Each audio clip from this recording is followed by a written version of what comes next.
우리는 첫 주부터 이제 창세기 말씀을 계속 살펴보고 있습니다. 1장부터 11장까지의 네 가지 사건을 계속 살펴보고 있었는데요. 첫 주에 이제 시작이라는 제목으로 창조에 대한 부분들을 살펴보았고요. 두 번째 사건으로는 이제 타락에 대한 부분들을 우리가 너희는 결코 죽지 아니하리라라는 제목으로 함께 말씀을 나누었습니다. 오늘은 세 번째 사건인 이 홍수 사건을 바로 은혜를 입은 자라는 제목으로 오늘 함께 말씀을 살펴보기 원합니다. 인생을 살아오면서 내 삶 속에서 오지 않을 것만 같던 순간이 갑작스럽게 다가온 적이 있으신가요? 내 인생 속에서는 이런 일들은 너무나 멀리 먼 이야기만 같았는데 어느 순간 보니까 내 앞에 다가온 순간, 과연 어떤 것들이 있을까요? 이제 막 졸업을 하고 새로 청년부에 올라온 우리 신입생 청년분들은 아마 고등학교 졸업이 너무나 멀게만 느껴졌는데 어느덧 고3이 되었고 수능을 치르고 이제 졸업을 앞두고 있을 것이고요. 그리고 이제 졸업 시즌이죠. 내가 언제 대학교 들어갔는데 벌써 이제 졸업하는 그런 분도 있을 것이고, 그리고 나는 언제쯤 결혼할까 이렇게 고민하다가 어느 순간 보니까 옆에 내 아내와 내 남편이 앉아 있고, 이런 경우는 좀 드물죠. 남편이 앉아 있고 아내가 앉아 있고, 근데 어느 순간 내가 모르는 그 순간 어느 순간 우리는 그런 경험들을 맞닥뜨릴 날이 올 것이다라는 것이죠. 그것이 행복한 일이든 때로는 불행한 일이든 멀게만 느껴졌던 순간들이 내 삶에 가까이 다가오는 그 순간, 오늘 본문 속에서의 사람들의 모습도 그런 것 같아요. 각자의 행복을 추구하면서 오지 않을 그것들을 생각하지 않고 삶을 살아가는, 행복을 위해 살아가는, 그리고 모두가 다 겪게 되는 그 순간을 맞이합니다. 바로 죽음의 순간이죠. 우리는 누구나 다 죽음의 순간을 이제 경험하게 될 것입니다. 오늘 말씀을 통해서 하나님께서 그 심판과 또한 심판 속에 임한 하나님의 은혜를 통해 과연 우리는 어떠한 삶을 살아야 하는가 함께 고민하고 또한 함께 나누는 그런 시간들이 되었으면 좋겠습니다. 1절 말씀을 한번 살펴볼게요. 6장 1절 말씀을 보니까 사람이 땅 위에 번성하기 시작했다라는 말씀으로 시작합니다. 하나님께서 분명히 그 창세기 1장 28절에 이렇게 말씀하셨어요. 하나님이 그들에게 복을 주시고 하나님이 그들에게 이르시되 생육하고 번성하여 땅에 충만하라. 이제 문화 명령이죠. 하나님께서 사람을 창조하시고 그들에게 주신 이제 명령이었습니다. 바로 생육하고 번성하여 땅에 충만할 것. 바로 이 하나님의 약속을 하나님께서 신실하게 이루어가 주셨다라는 거예요. 그래서 이제 아담과 하와로부터 시작된 인류가 이제 창세기 6장에 이르자 수많은 사람들이 그곳에 살게 되었다라는 것입니다. 그런데 이제 그들에게서 이제 딸들이 나죠. 근데 문제는 바로 2절입니다. 2절을 보니까 하나님의 아들들과 사람의 딸들이라는 용어가 등장하고 있어요. 이 모세오경 안에서도 많은 논쟁이 되는 이 본문 중에 하나인데요. 사람의 아들들 그리고 하나님의 아들들 그리고 사람의 딸들이란 과연 어떠한 의미가 있는가라는 그런 고민들을 해볼 수가 있습니다. 다양한 해석이 있지만 초대 교부인 어거스틴부터 시작해서 이제 중세 칼빈의 종교개혁자 칼빈에 이르기까지 저희 이제 전통적인 해석은 바로 이런 해석이에요. 바로 하나님의 아들들은 바로 창세기 5장에 나오는 아담으로부터 셋으로 이어지는 그 계보를 이야기를 하고 있습니다. 그렇다면 사람의 딸들은 누구를 의미하는가? 바로 창세기 4장에서 가인과 아벨, 그 중에서 이제 아벨이 죽죠. 그리고 가인의 후손이 나옵니다. 그렇기 때문에 여기서는 하나님을 온전히 따르지 아니하는 그 가인의 후손들을 보통 이 사람의 딸들로 보기도 합니다. 근데 문제는요, 이제 사람들이 많아졌는데 그들이 아름다움을 보기 시작했다라는 거예요. 아름다움. 언제 우리 청년분들은 아름다움을 느끼시나요? 언제 가장 아름다움을 느끼시죠? 한번 옆에 있는 분들을 한번 보면서 눈이 부셔서 볼 수가 없습니다. 한번 이렇게 표현해 주실까요? 눈이 부셔서 제대로 쳐다볼 수 없습니다. 굉장히 많이 딱딱해져 있는 것 같은데요. 옆에 있는 분이 그렇게 아름답지가 않은 건 아니죠. 너무나 아름다운 분들이 다 이곳에 모여 계시잖아요. 이때 당시 사람들도 아름다움을 보고 자기가 좋아하는 모든 여자를 아내로 삼았다라는 그런 표현들이 있습니다. 하나님께서는 창조하신 그 순간을 아름다운 상태로 창조하셨어요. 하나님이 보시기에 가장 아름다운 상태로. 근데 문제가 뭐죠? 그 안에 죄가 들어왔다라는 것입니다. 하나님의 완전한 그 아름다움의 형상들이 파괴가 되었다라는 거예요. 그런데 인간은 여전히 그 아름다움을 추구합니다. 완전한 그 하나님의 아름다움이 깨어졌기 때문에 인간 안에는 그 아름다움을 찾고자 하는, 진정한 아름다움을 찾고자 하는 욕망이 늘 마음 가운데 있다라는 거예요. 그래서 어떤 사람들은 그런 예술적인 것들로, 음악적인 것들로, 미술적인 것들로 다양한 방법 안에서 그런 아름다움을 추구하죠. 우리도 마찬가지 아닌가요? 우리도 어떤 것이 더 아름답다라는 개념들이 우리 안에 다 있다라는 거예요. 어떤 것이 더 선하다라는 개념이 우리 안에 다 있다라는 것이죠. 이처럼 하나님의 그러한 형상들이 죄로 말미암아 깨어졌지만 인간은 늘 아름다움을 추구했다라는 거예요. 이 노아 당시에도 사람들은 자신이 보기에 아름다운 것을 계속적으로 추구했습니다. 그런데 문제는요, 자기 중심적인 아름다움이었어요. 바로 내가 보기에 아름답다라고 여기는 모든 사람과 결혼을 했다라는 것이죠. 하나님은 한 남자와 한 여자가 가정을 이루는 그런 결혼 제도를 만드셨어요. 하지만 이들은 죄가 그 안에 들어오자 이제 자신의 마음 가운데 원하는 대로 누구나 아내로 삼는 죄악들이 만연하게 퍼져 있다라는 것들을 오늘 본문을 통해서 우리는 알 수가 있습니다. 하나님은 어떠한 아름다움을 보시길 원하실까요? 하나님이 원하시는 아름다움은 바로 영혼의 아름다움이죠. 중심을 보시는 하나님. 하나님은 그 영혼의 아름다움을 찾기를 원하신다라는 거예요. 근데 우리는 항상 아름다운 모습을 간직하고 있을까요? 죄로 인해서 우리의 영혼의 아름다움도 깨어지기 시작했다라는 것입니다. 그래서 우리는 때로 하나님을 믿는다 말하지만 영적인 슬럼프들을 우리가 겪잖아요. 정말 하나님이 없는 것만 같은 그런 순간의 시간들도 우리가 다 겪은 적이 있으시잖아요. 그것들이 바로 죄가 우리 가운데 들어왔기 때문에 우리가 다시금 하나님의 형상을 온전히 회복하기 위해서 몸부림치는 그런 과정들이 필요하다라는 것입니다.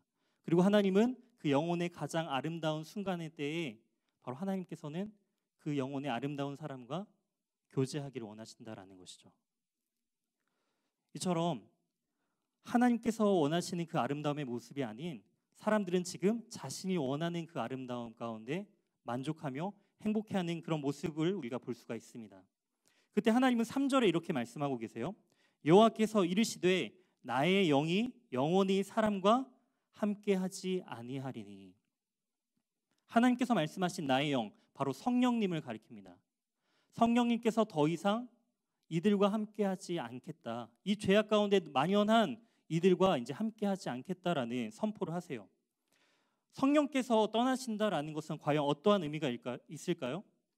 바로 이제 곧 성령께서 떠나신 것처럼 생명의 주관자이신 하나님께서 생명을 빼앗을 것이다라는 그러한 심판에 대한 예고가 이 안에 담겨져 있고요.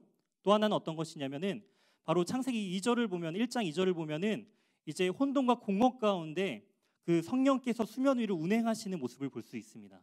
그리고 이어지는 3절부터 보게 되면은 그 혼돈과 무질서를 바로 이제 질서와 그다음에 공허를 이제 그 모든 만물을 채우시는 모습으로 변화시키시는 사건들이 바로 이 성령 삼위일체 하나님의 역할이었다라는 것을 알 수 있는 것이죠.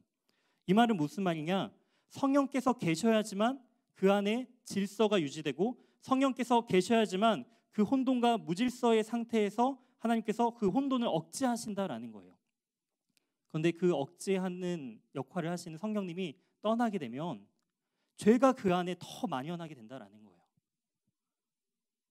그런 상태, 죄를 지어도 그것이 죄인지 모르는 상태. 출애굽기를 보게 되면은 이제 10가지 재앙이 나옵니다. 그때 특이한 표현이 있어요. 여호와께서 바로의 마음을 완악하게 하셨다라는 표현이 있습니다. 이걸 보면은 하나님께서 바로의 마음을 더 완악한 상태로 만드셨나라고 오해할 수가 있어요.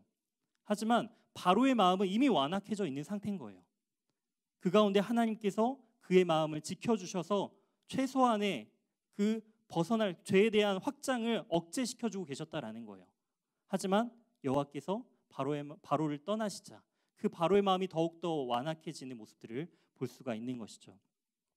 이처럼 주님께서 성령께서 우리와 함께 하시기에 우리가 죄를 지으면 그것이 죄인지를 성령께서 깨닫게 하시고 또한 양심을 통해서 우리가 어떤 것이 죄인지 우리가 분별할 수 있는 그러한 하나님의 지혜와 지식이 바로 성령님의 역사하심을 통해서 우리 안에 내주하고 있다라는 것입니다. 그런데 성령께서 지금 떠나시겠다라는 거예요. 죄를 억제해도 이렇게 죄가 만연한 그런 상태 속에서 이제 그 공동체를 이 사람들 가운데서 떠나시겠다라는 것이죠. 이제 더 큰 혼란과 죄악들과 무질서가 그 안에 가득할 것입니다. 그러면서 주님께서 말씀하시죠. 그들이 육신이 됨이라. 아담이란 뜻은 바로 흙이에요. 흙. 더 정확하게는 먼지라는 뜻이에요. 너희가 육신이 될 거야. 너희는 아담이야. 너희는 흙과 같은 먼지와 같은 존재야. 그런데 그들은 그걸 모르는 거예요. 내가 죽을 존재인지 내가 흙이 되어서 없어질 존재인지를 모르고 영원히 살고 영원히 행복하기만 자기 마음대로 살 수 있는 존재처럼 이들은 살았다라는 것이죠. 이러한 하나님의 심판의 예고가 있었고 그러나 뒤에 보시면은 그러나 그들의 날은 120년이 되리라 하시니라. 이러한 심판을 선포하시면서 동시에 하나님께서는 은혜의 기간을 주시는 것을 볼 수가 있어요. 이들의 날이 120년이 되리라라는 말씀은요. 하나님께서 심판하시되 120년이라는 기간 동안 유예 기간을 주시겠다라는 은혜의 기간을 선포해 주십니다. 내가 선포할 거야. 하지만 120년 뒤에 그 사이에 어떠한 마음이실까요? 그들이 회개하고 돌이키기를 원하시는 하나님 아버지의 마음이 있는 거예요. 자녀를 혼낼 때 저도 이제 2명의 이제 자녀가 있고 이제 곧 있으면 셋째가 3월에 태어나는데요. 네, 점점 아이들이 말을 안 들을 때가 많이 있어요. 혼낼 때 굉장히 마음이 아픕니다. 근데 왜 혼내죠? 그 아이가 다시금 올바른 길을 가기 위해서 혼내죠. 그런 것처럼 하나님도 이들을 심판하시겠다 말씀하시지만 그 중심에는 그들이 회개하고 돌이키기를 원하시는 아버지의 마음이 동시에 담겨 있음을 우리가 이 말씀을 통해서 알 수가 있다라는 것이죠. 또 한 가지 어려운 내용들이 4절에 나옵니다. 당시에 네피림이 있었다라는 거. 네피림의 뜻은 이제 장정이라는 뜻을 가지고 있는데요. 이 네피림이라는 그 용어가 나오는 곳이 성경에 한 군데 더 있어요. 혹시 어딜까요? 바로 민수기 13장에 등장합니다. 민수기 13장에 보면은 이제 가나안 정탐과 그다음에 정탐 후에 보고 사건 때 가나안 땅이 어땠습니다라는 보고를 받는 그런 내용이 민수기 13장의 내용인데요. 그때 이제 이렇게 기록되어 있어요. 거기 네피림 후손인 아낙 자손의 거인들을 보았다라는 거예요. 그리고 우리는 스스로 보기에 메뚜기 같았다라는 그러한 보고를 합니다. 그러니까 가나안 땅에 갔더니 이 아낙 자손들, 그러니까 네피림의 후손처럼 보이는 그 거대 민족들이 있었다라는 거예요. 그러니까 이 당시에 표현하는 게 그 거인 그리고 그 장부로서 그 네피림이 있었다라는 것을 알 수 있고요. 뒤에 보면은 하나님의 아들들이 사람의 딸들에게로 들어와 자식을 낳았으니 그들은 용사라 고대의 명성이 있었다라는 표현을 합니다. 그래서 어떤 사람들은요, 이 하나님의 아들들과 사람의 딸들이 결혼을 해서 자녀를 낳은 것이 바로 이 용사, 바로 이 네피림이었다라고 주장을 하는 이단들이 있어요. 네, 만민중앙교회 혹시 이제 들어보셨죠? 뉴스를 통해서도 거기서 이제 그런 이야기를 하면서 인간이 아닌 다른 피조물, 아마 천사나 다른 인간이 아닌 존재와 인간이 결합해서 낳은 사람들이 낳은 자녀가 바로 네피림이다라는 그런 이야기들을 하기도 해요. 하지만 이거는 성경적으로 잘못된 해석이죠.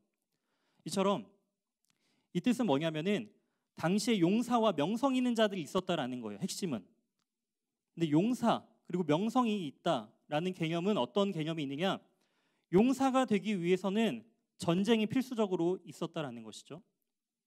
이제 사람이 개인적으로 죽이는 살인을 뛰어넘어서 민족 간의 전쟁이 지금 벌어지고 있는 용사가 등장하고 있고요. 그다음에 권력이 생겼습니다. 명성 있는 자들. 이제 사람으로 하여금 권력을 가지고 내가 더 위에 있는 존재로서 사람들을 다스리는 그러한 자들이 나타났다라는 것입니다.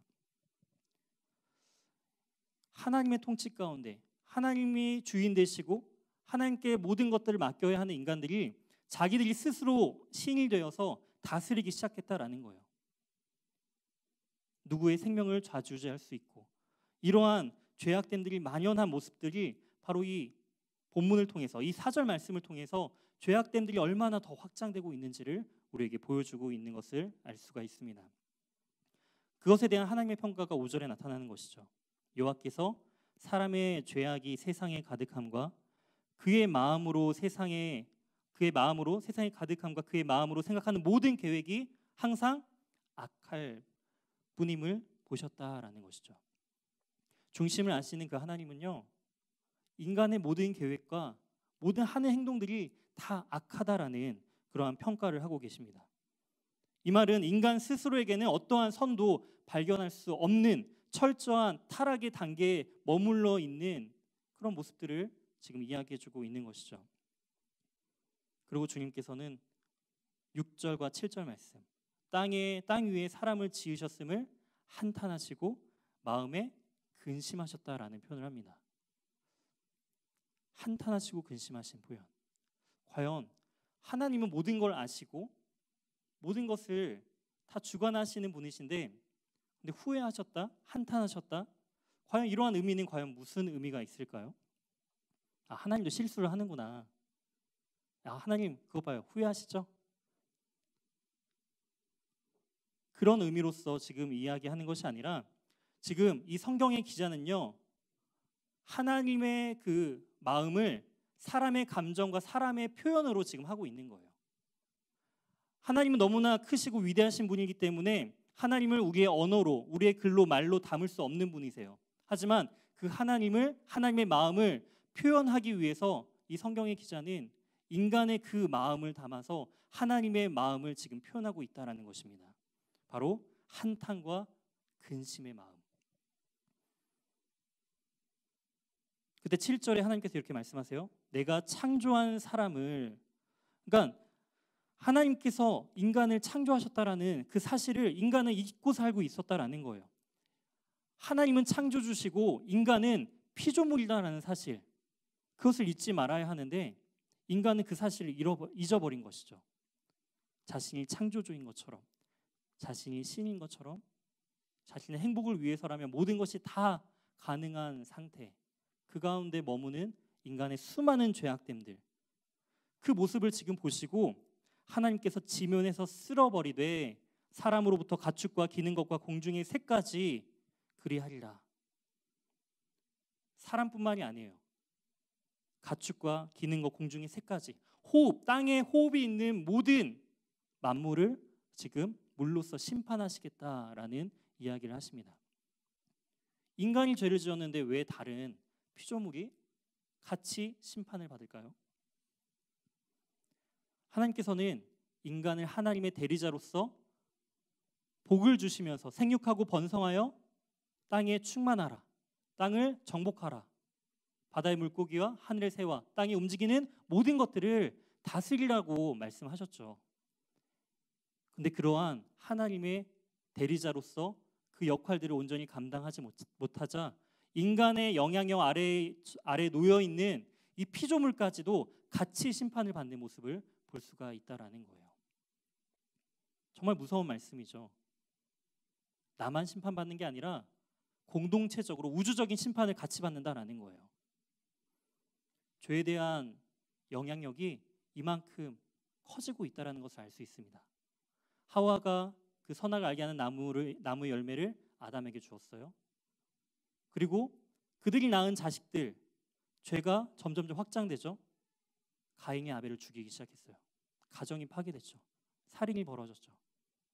이제는 6장으로 넘어가니까 이제는 자기의 마음에 드는 모든 사람들과 결혼하는 혼인 관계를 맺고, 그리고 자기의 마음대로, 자기의 마음에 원하는 대로 그 행복을 추구하면서 다른 아름다움, 하나님의 아름다움이 아닌 다른 아름다움을 쫓아 사는 인간의 죄악된 모습들을 우리는 계속적으로 말씀을 통해 볼 수가 있습니다. 굉장히 절망적이고 이 본문만 보면은 굉장히 가라앉아요. 침울해져요.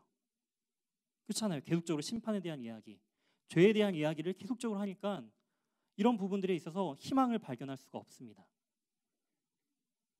하지만 은혜가 등장하기 시작해요. 8절입니다. 우리 8절 말씀 같이 한번 읽어볼까요? 시작. 그러나 노아는 여호와께 은혜를 입었더라. 이러한 모든 인간으로 하여금 선한 것을 찾을 수 없는 상태 속에서 노아는 은혜를 입었다라는 것이에요. 심판 가운데 임한 하나님의 은혜. 그래서 저는 이 본문을 우리가 함께 묵상함을 통해서 두 가지를 함께 생각해 봤으면 좋겠어요. 첫 번째는 하나님께서는 왜 세상을 심판하셨는가라는 것입니다. 하나님은 왜 세상을 심판하셨을까요? 바로 하나님께서 심판하신 첫 번째 이유는요, 하나님이 진정한 통치자이심을 보여주기 위해서예요. 당시 네피림이 있었고 용사가 있었고 그다음에 권력을 잡은 자들이 있었다는 것은 하나님이 통치자가 아닌 바로 우리가 인간 자신이 통치자인 줄 알았다라는 것이죠. 시편 29편 10절에는 이렇게 기록되어 있습니다. 여호와께서 홍수 때에 좌정하셨으며 여호와께서 영원하도록 왕으로 좌정하시도다. 홍수 사건이 바로 하나님께서 온전히 왕으로 세움받는 그런 모습으로 지금 시편 기자는 하나님을 찬양하고 있다라는 거예요. 인간이 자기가 왕인 줄 알았던 그 인간에게 홍수 심판을 통해 바로 하나님이 진정한 만물을 다스리시는 왕 되심을 지금 보여주는 사건이었다라는 것입니다. 두 번째는요, 바로 우리에게도 심판이 있음을 알게 하시기 위함이다라는 거예요. 마태복음 24장 38절 39절 말씀을 제가 읽어드리도록 하겠습니다. 홍수 전에 노아가 방주에 들어가던 날까지 사람들이 먹고 마시고 장가들고 시집가고 있으면서 홍수가 나서 그들을 다 멸하시기까지 깨닫지 못하였으니 인자의 임함도 이와 같으리라. 아멘. 홍수가 임하는 그 심판의 당일날 지금 어떤 일이 벌어졌냐면요, 사람들은 똑같이 행동했다라는 거예요. 그날 결혼도 하고요, 그날 먹고 마시고 장가들고 시집가고 평소랑 다름없는 하루 일과를 보내고 있었다라는 거예요. 언제요? 홍수가 나는 그 심판의 날. 인자의 오심도 이와 같다라는 거예요. 평범한 그 생활 속에서 하나님의 임재는, 하나님의 심판은 임한다라는 것입니다. 물론 우주적인 종말, 우주적인 심판, 하나님의 완전한 심판이 있지만 개인적인 심판이 다 있다라는 거예요. 개인적인 심판은 무엇이죠? 바로 우리의 육신의 죽음입니다. 제가 2년 전에 이제 작년에 연희교회에 와서 고등부를 섬기고 올해 이제 청년부를 섬기게 되었는데요. 2년 전에도 이제 청년부를 섬길 기회가 있었어요. 이제 청년부를 섬겼는데 그때 섬겼던 교회가 이제 11개의 청년 공동체가 있었습니다. 그 중에서 그 2개가 이제 대학부였는데요. 그 중에 허브라는 공동체가 있었어요. 허브를 담당했던 그 허브 공동체의 담당 목사님이 교육자들이 이렇게 모였을 때 개인적으로 이렇게 간증했던 이야기가 이제 설교를 준비하면서 생각이 났는데요. 그 목사님이 이제 굉장히 유쾌하신 분이고 굉장히 이제 그 대학부를 이렇게 담당하시다 보니까 굉장히 재밌으신 분이세요. 그런데 그 공동체 안에 시한부를 이제 시한부 판정을 받은 이제 청년이 이제 나타난 거예요. 이제 평소에 아팠는데 결국에는 이제 손을 쓸 수 없는 상태까지 병이 악화돼서 이제 시한부 판정을 받았습니다. 그리고 그걸 목사님께 말씀을 드리고, 그리고 이제 여전히 똑같이 그 청년은 예배를 드리는 거예요. 밝게, 열심히, 최선을 다해서. 그 모습을 보면서 이 목사님이 이 설교가, 자신의 설교가 바뀌었다라는 표현을 하더라고요. 2주에 만났던 청년들이 당연히 다음 주면 그냥 만나는 줄 알았대요. 그런데 그 시한부 판정을 받은 그 청년에게는 이제 언제가 이 예배가 마지막인지 모른다라는 거예요. 이번 주가 마지막이 될지 아니면 그 다음 주가 마지막이 될지 모른다라는 것이죠. 그래서 항상 그 청년에게 있어서 마지막 설교처럼 자기가 준비하기 시작했대요. 설교를. 죽음에 대해서 맞닥뜨렸을 때 설교자가 바뀌었어요. 여기 앉아 계신 청년분들도 그런 죽음에 대해서 내가 직접적으로 맞닥뜨릴 때 우리의 예배의 모습 달라질 거예요. 내가 언제 이 예배가 만약에 우리 인생 마지막 예배라고 한다면 과연 어떻게 예배를 드릴까요? 가장 최선을 다해서 하나님 앞에 예배 드릴 것 같아요. 그런 것처럼 우리에게도 언제나 죽음이 가까이 있다라는 것들을 늘 기억해야 합니다. 주님께서는 이 심판을 통해서, 홍수 사건을 통해서 이 시대를 살아가고 있는 우리에게 계속 말씀하시는 거예요. 우리가 우리의 인생을 살아가는 것처럼 보이지만 인생의 주관자가, 인생의 모든 것들을 선택하는 사람들이 나 자신이, 우리 자신이 아니다라는 것이죠. 아담처럼, 흙, 먼지처럼 우리는 하나님 앞에서 피조물이다라는 사실들을 우리의 삶 속에서 늘 인정해야 된다라는 것입니다. 두 번째, 이 말씀을 통해서 우리가 알 수 있는 것은요, 바로 하나님의 은혜예요.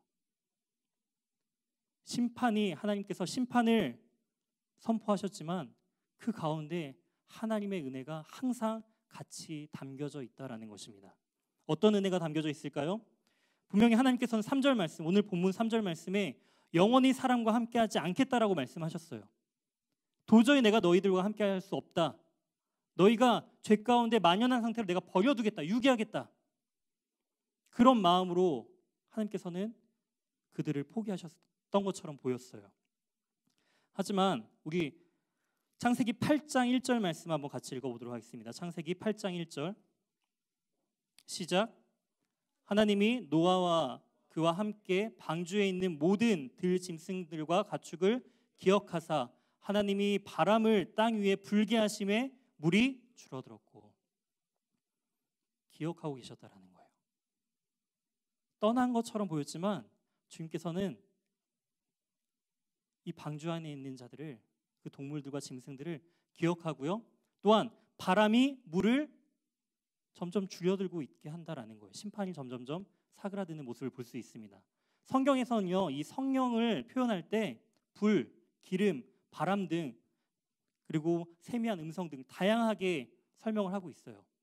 그처럼 하나님께서는, 이 성령께서는 바람으로써 그 하나님의 그 심판의 모습들을 다시금 원래대로 회복하고 계시는 그 성령의 바람의 그 모습들을 우리가 이 본문을 통해서 알 수가 있습니다. 그리고 또한 우리가 그들의 날이 120년이 되리라 라는 말씀, 아까 같이 살펴본 것처럼 유예 기간을 두셨다라는 거예요. 이때만 두셨을까요? 아니요. 요나서 3장 4절입니다. 요나가 그 성읍에 들어가서 하루 동안 다니며 외쳐 이르되 40일이 지나면 니느웨가 무너지리라. 요나도 선포했어요. 3일 길 돌아야 하는 그 큰 성읍 니느웨 가운데 하루만 돌면서 이 니느웨는 멸망해야 돼 라는 그런 악한 마음을 가지고 하루 동안 40일이 지나면은 멸망당할 거야. 그랬을 때 어떠한 반응이 있었죠? 왕부터 해서 모든 짐승에 이르기까지 베옷을 입고 죄를 뒤집어 쓰면서 회개의 역사가 일어났어요. 그리고 하나님께서는 그 니느웨를 심판하지 않고 용서해 주셨다라는 것이죠. 바로 이것이 하나님의 마음입니다. 하나님의 심판은 반드시 임해요. 하지만 하나님께서는 그 가운데 우리에게 기회를 주셨어요. 회개할 기회, 예수 그리스도를 믿을 기회, 복음을 들을 기회, 함께 말씀을 나눌 기회들을 우리에게 주셨다라는 것입니다. 이러한 하나님의 은혜 가운데 살아가고 있는 우리 청년 여러분, 그 은혜를 누리고 계신가요? 그리고 그 은혜를 전하고 계신가요? 나만 그냥 잘 믿으면 되는 건가요? 노아에게 그 은혜를 주신 이유가 뭘까요? 노아가 잘나서? 이러한 표현이 있어요. 노아가 구절 말씀 오늘 본문 9절 말씀 보면은 노아는 의인이요 당대의 완전한 자라 그는 하나님과 동행했다라는 표현이 있습니다. 아, 역시 이 정도는 돼야지. 의인이고 완전한 자고 하나님과 동행했다. 정말 노아가 완전해서 그런 걸까요? 아니요, 하나님이요 의인 삼아 주셨어요. 너무나 부족한 자지만 완전한 자라 칭해 주셨어요. 그리고 하나님께서 함께 동행해 주셨다라는 것입니다. 우리의 의가 아니라 하나님께서 완전한 의를 주셨다.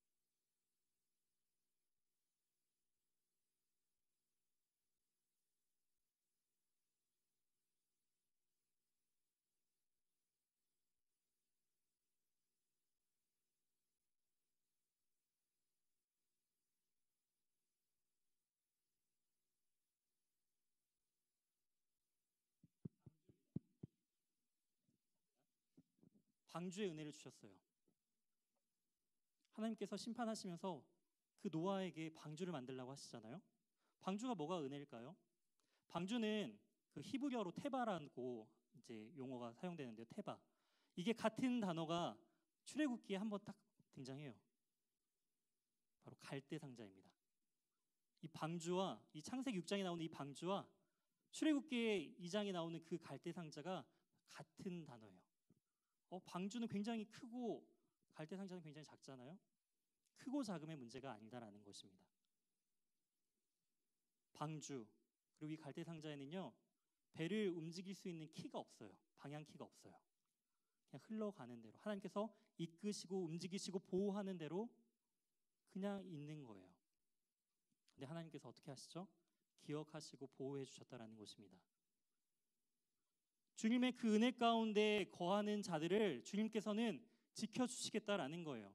세상은 물로써 심판받고 모두 죽임을 당했지만 하나님을 믿는 자들에게는 그 물의 심판이요 더 이상 심판이 아니다라는 것을 하나님께서는 이 말씀을 통해서 해주십니다. 우리 한 가지 말씀을 찾도록 하겠습니다. 베드로전서 3장 21절입니다. 신약성경 베드로전서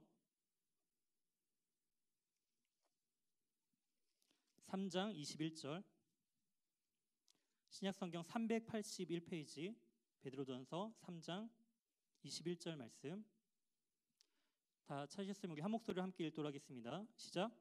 물은 예수 그리스도께서 부활하심으로 말미암아 이제 너희를 구원하는 표니 곧 세례라. 이는 육체의 더러운 것을 제하여 버림이 아니요 하나님을 향한 선한 양심의 간구니라.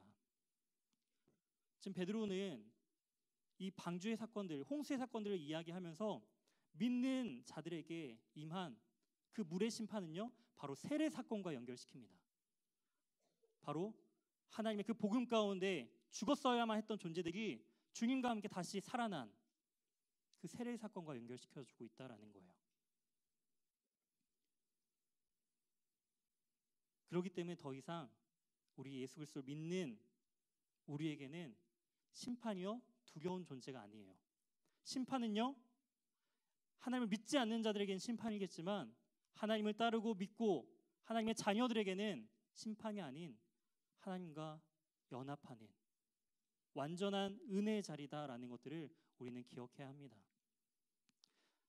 사랑하는 우리 귀한 청년 자매 형제 여러분, 이 말씀을 기억하면서 우리에게도 늘 하나님의 심판이 있다라는 것을 기억하시면서 하나님의 은혜를 간구하시는 저와 사랑하는 이 자리에 모인 우리 귀한 예수 공동체, 예수가족 공동체 우리 모두가 되길 주님의 이름으로 소망합니다.